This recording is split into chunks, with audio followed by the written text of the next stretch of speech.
নমস্কার বন্ধুরা, আজকে মানে খারাপ লাগছে, কোনো কথা বলতে আমার ইচ্ছে হচ্ছে না। আমার চিকুটার আজকে অপারেশন হয়েছে, সকাল থেকে কিচ্ছু খায়নি, বেচারা শুয়েই আছে।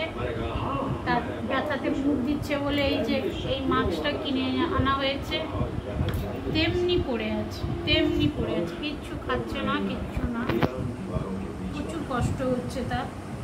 আমার ভালো লাগছে না কিছু। কি হবে, সুস্থ কালকে ডাক্তার বলেছে, কালকে অ্যান্টিবায়োটিক আজকে চার্জ হয়ে যাবে, কালকের দিকে ভালো হয়ে যাবে, দেখি তারপরে ভিডিও করব। রাত্রে যে খাবে কিনা সেটাও জানি না, অ্যান্টিবায়োটিকটা আছে, তবু রাত্রে কিছু তাকে দই ভাত দেওয়ার চেষ্টা করব।